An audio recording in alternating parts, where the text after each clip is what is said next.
तो दोस्तों इस वीडियो में आज हम बात करेंगे अंकुर वारिको सर की पहली बुक के बारे में जिसका नाम है डू एपिक शिट्स। तो दोस्तों सबसे पहले हम अंकुर वारिको सर के बारे में कुछ जान लेते हैं। और अंकुर वारिको को आप में से कुछ लोग पहले से जानते भी होंगे। वो एक फेमस कंटेंट क्रिएटर है और करंटली अभी अंकुर वारिको के चैनल पर अभी फिलहाल 1.2 मिलियन सब्सक्राइबर भी है। और वो अपने चैनल पर फाइनेंस रिलेटेड, बिजनेस रिलेटेड और एंटरप्रेन्योरशिप रिलेटेड वीडियो भी डालते हैं। और इसके साथ साथ वो एक एंटरप्रेन्योर भी है और साथ में वो पब्लिक स्पीकर भी है। तो दोस्तों अंकुर ने अपनी किताब में डू एपिक शिट में ये बताया है कि किस तरह से वो अपनी लाइफ में एक सक्सेसफुल कंटेंट क्रिएटर बने और काफी पैसा भी उन्होंने कमाया और वो कुछ ही सालों में मिलियनर भी बन चुके हैं। उन्होंने बहुत ही अच्छे से अपनी पूरी जिंदगी को इस बुक में उतारा है। बट ये क्या करना इतना आसान था? जी बिल्कुल नहीं। उसके पीछे उनकी सालों की मेहनत और उनका पूरा डेडिकेशन था जिसकी बदौलत वो आज यहाँ पर है। और आपको ये पता नहीं होगा कितनी बार वो अपनी लाइफ में फेल हुए हैं, उनको अब जाकर अपनी लाइफ में सक्सेस मिली है। तो दोस्तों अगर आप भी सक्सेसफुल बनना चाहते हो और अपनी लाइफ में पैसा कमाना चाहते हो और आपका भी सपना है कि आप भी एक एंटरप्रेन्योर बनो और एक एपिक कंटेंट क्रिएट करें, यूट्यूब पर वीडियोस बना के या और कोई अलग मीडियम से आप लोगों तक पहुंचना चाहते हो, तो आपको इस बुक से ऐसे काफी सारे लेसन्स मिलने वाले हैं जिसको आप अपनी लाइफ में अगर उतारते हो तो आपकी सक्सेस जर्नी बहुत आसान हो जाएगी और आप भी अपनी लाइफ में बहुत ज्यादा सक्सेसफुल बन पाओगे और पैसा भी कमा लोगे। और इस वीडियो को एंड तक देखना बहुत ही जरूरी है। तो लेट्स बिगिन। अंकुर जब अपने 20s में थे तो वो IIT में जाना चाहते थे, लेकिन उन्होंने काफी सारे अटेम्प्ट्स दिए लेकिन बिल्कुल भी वो IIT क्रैक नहीं कर पाए। तो उसके बाद उन्होंने US की एक यूनिवर्सिटी में PhD करने का सोचा और बहुत सारे रिजेक्शन के बाद उन्हें जैसे तैसे एक यूनिवर्सिटी में एडमिशन भी मिल गया। पर वो 24 साल की एज में वो अपनी PhD छोड़कर इंडिया वापस आ गए और उनके पास ना कोई पैसा बचा था और ना ही उनके पास कोई प्लान। फिर उन्होंने ये सोचा कि वो MBA करते हैं और उन्होंने एक बिजनेस स्कूल में एडमिशन भी लिया और वहां से उन्होंने अपनी MBA कंप्लीट करी। और बहुत सारे हाथ पैर मारने के बाद भी वो 29 की एज में उनके पास कुछ भी नहीं था, वो खाली हाथ खड़े थे। और जब वो 2015 में जब वो 35 साल के हुए तो उन्होंने अपना एक स्टार्टअप nearby.com खोला और 2019 तक मतलब वो अपनी एज 39 तक उस कंपनी के CEO भी रहे। और अंकुर बोलते हैं कि जब उन्होंने नियरबाय छोड़ा तो उनके पास सिर्फ 5 महीने के खर्चे के पैसे ही बचे थे और वापस से वो बिना पैसों के और बिना प्लान के खड़े हुए थे और वो भी 39 की एज में। फिर उन्होंने अपनी कंटेंट क्रिएशन की जर्नी को स्टार्ट किया और YouTube पर रेगुलर वीडियो डालना शुरू किया और वो 1 से 2 सालों के बीच में ही काफी ज्यादा सक्सेसफुल बन चुके हैं और आज वो एक मिलियनियर है। अंकुर बोलते हैं कि उन्होंने लाइफ में बहुत सारी मिस्टेक करी और वो उस मिस्टेक से सीखते चले गए और आगे बढ़ते चले गए और उनको जिन काम में लगा कि वो उस काम को और नहीं कर सकते तो उन्होंने वो काम छोड़ दिया और छोड़ने के बाद वो वहीं से आगे बढ़े और आज वो 41 साल के हैं और आज वो सक्सेसफुल है। चाहे आपकी एज कुछ भी हो, आपको लाइफ में कितने भी फेलियर मिले, आप उनको एक्सेप्ट करो और आगे बढ़ो। तो यही था इस बुक का पहला lesson, success and failure. Lesson number 2, money. Ankur जब छोटे थे तो उनके घर में ज्यादा पैसे नहीं थे और वो बहुत सारे कर्जे में भी फंसे हुए थे। तब उन्हें पैसों से काफी ज्यादा नफरत होने लग गई थी। तब उन्हें ये लगता था कि पैसा ही सारी फसाद की जड़ है और इसी कारण से उन्होंने अपने पैसों को कभी मैनेज करना और ग्रो करना नहीं सीखा और वो अपनी लाइफ में गलतियां करते चले गए। अंकुर अपने घर के लिए बड़े बड़े लोन लेते चले गए और उस लोन की जाल में वो फंसते चले गए और जब भी वो पैसा कमाते थे वो अपना लोन देने की वजह वो अपने स्टार्टअप में पैसा इन्वेस्ट कर देते थे और वो इस आशा में करते थे कि स्टार्टअप में उन्हें बहुत जल्दी सक्सेस मिल जाएगी और अपने पैसे वो इसी तरह गवाते चले गए। इनकम नहीं होने के बाद भी उन्होंने अपनी लाइफस्टाइल को नहीं सुधारा और वो क्रेडिट कार्ड पे चीजें खरीदते चले गए और वो लोन पे लोन लेते चले गए। जब शेयर मार्केट ऊपर जाता था तो वो ज्यादा पैसा कमाने के चक्कर में अपने पैसे इन्वेस्ट करते थे और जब मार्केट नीचे जा रहा होता था तो वो डर के मारे पैसे निकाल लेते थे और जबकि उनको बिल्कुल इसका अपोजिट करना था। जब भी मार्केट नीचे जाए तो शेयर खरीदो और मार्केट ऊपर जाए तो शेयर बेच दो। अंकुर बोलते हैं कि वो हमेशा अपने पैसों से नफरत करते थे तो वो उसको कभी भी रिस्पेक्ट नहीं देते थे और सेम उसी तरह उनके पैसों ने उसकी रिस्पेक्ट करना बंद कर दिया और इसलिए वो कभी भी अच्छा खासा पैसा नहीं कमा पा रहे थे। इसलिए अंकुर बोलते हैं कि अगर आपकी एज बहुत ज़्यादा कम है, अगर आप अपने 20s में हो तो आपको अपने पैसों को बहुत ज़्यादा सोच समझ के खर्च करना है। आपको अपने डिज़ायर्स पूरे करने के लिए लोन तो बिल्कुल भी नहीं लेने हैं। अपने पैसों को इन्वेस्ट करना है और उसे कंपाउंड होने देना है और अपनी औकात से बाहर जाके चीज़ें बिल्कुल भी नहीं खरीदनी है। और खासकर लोन लेके तो बिल्कुल भी नहीं। होम लोन के अलावा अगर आपके ऊपर कोई और लोन है तो उसे प्लीज जल्दी से जल्दी उतार दो, क्योंकि जब तक आपके सर के ऊपर लोन है तो आप हमेशा अपने आप को फंसा हुआ ही पाओगे। और एक इंटरेस्टिंग चीज जो अंकुर हमें बताते हैं, जब लोग इन्वेस्ट करते हैं तो वो एक फोमो के कारण होता है।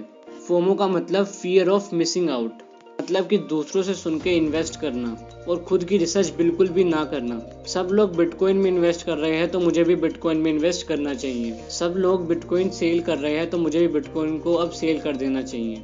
और हम लोग फोमो की वजह से इन्वेस्ट करना स्टार्ट कर देते हैं, क्योंकि हमें लगता है कहीं ना कहीं हम बहुत ज़्यादा पीछे ना रह जाएं, कि सामने वाले अंकल ने इस कंपनी में इन्वेस्ट करा है तो हम भी उसी कंपनी में इन्वेस्ट करते हैं और मुझे भी उसके स्टॉक खरीद लेने चाहिए, कहीं मैं पीछे ना रह जाऊं। और इसी फोमो की वजह से हम कई बार अपना नुकसान करा बैठते हैं।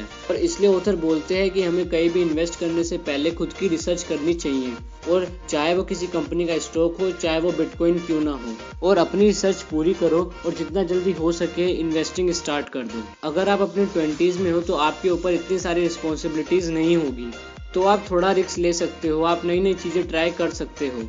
और अगर आपको उससे फेलियर भी मिलता है तो आपके पास काफ़ी टाइम है, आप उससे रिकवर हो सकते हो। और अगर आप अपनी लाइफ में लेट स्टार्ट करते हो, जैसे कि 30 या 40 की एज में, तो आपके पीछे आपकी फैमिली होगी, तो आप ज़्यादा रिस्क नहीं ले सकते हो। इसलिए आपको जल्दी से जल्दी स्टार्ट कर लेना चाहिए। Lesson number 3, entrepreneurship. आज के टाइम पर हर कोई एंटरप्रेन्योर बनना चाहता है। क्या करे भाई, अब सुनने में इतना अच्छा जो लगता है, पर अंकुर ये बोलते हैं कि एंटरप्रेन्योर बनना इतना आसान काम नहीं है। क्योंकि स्टार्टिंग में सब कुछ अच्छा लगता है कि आप अपना नया बिजनेस स्टार्ट करोगे, नई टीम बिल्डअप करोगे, बट उसको हैंडल करना इतना ज़्यादा आसान नहीं होता। क्योंकि जब कोई स्टार्टअप स्टार्ट करता है तो बस वो यही सोचता है कि उसे एक बार फंडिंग मिल जाए और उसके बाद सब कुछ आसान हो जाएगा।